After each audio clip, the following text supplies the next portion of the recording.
Hello, Phenotex welcomes you again.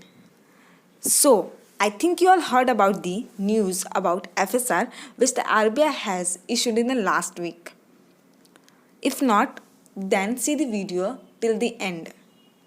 For those, पहले तो ये बता दे FSR क्या होता है. For those who don't know about it, FSR is generally known as a report issued by the RBI. It's also known in the full form of FSR is Financial Stability Report, which the central bank issued or released twice in every year. So this report has issued in this year in the last week. The report which the RBI issues, FSR, is the collective assessment of the subcommittee of the FSD, that is Financial Stability Development Council, on the risk of the financial stability. Likewise, there is GFSR, that is Global FSR.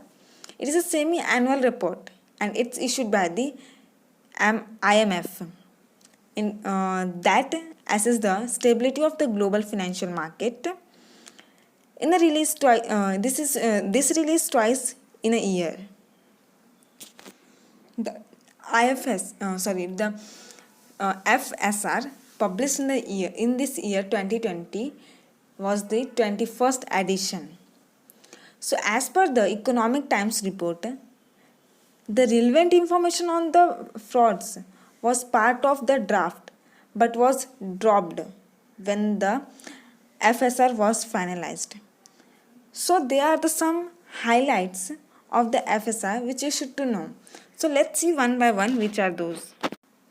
The first one is in the response to the COVID-19.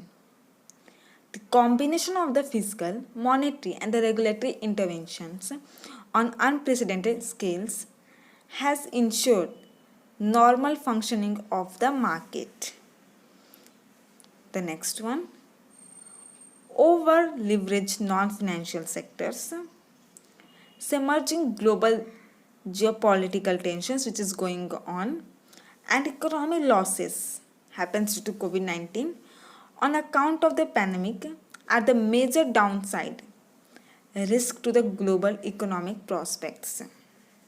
After that, they said actions undertaken by the financial sectors, regulators and the government to mitigate the impact of COVID-19 eased operationals concentrates and helped in maintaining the market integrity and the resilience in the face of the severe risk aversion.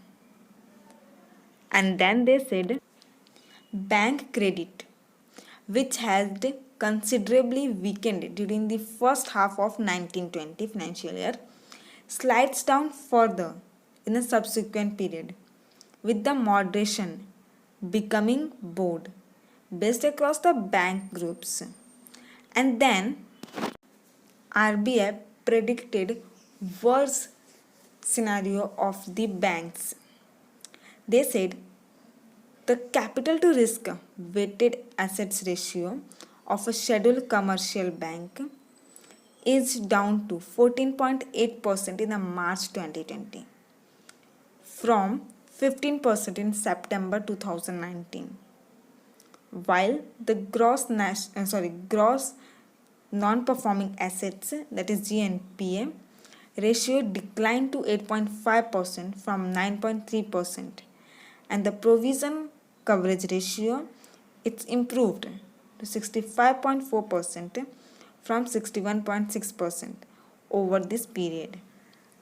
After that, macro stress test for the credit risk indicate that the gross NPA ratio of all the scheduled commercial banks may increase from 8.5% in March 2020 to 12.5% by the March 21st. Under the baseline scenario, then they added network analysis reveals that total bilateral exposure among the entity in the financial year declined marginally during the 1920. With the interbank market continuing to shrink and the better capitalizations of the public sector bank.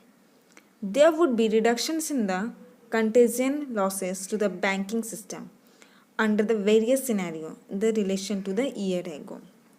And the last one, they added, going forward, the major challenge include pandemic proofing large sections of the society, especially those that tend to get excluded in the format financial intermediations. So these are the some highlights that the RBI has reported in the FSR. So you should to check the official site. You can check it with in the official sites of the RBI, and you should to check it. And maybe the next FSR can be released in the year 2021 March. But one of the surprising factor about this FSR is they didn't include the NPA which the bank has rising, and the fraud the bank is increasing in banking sector day by day. It maybe they may include in the next analyzed report. So for that time, keep watch on the Finotech. Bye bye.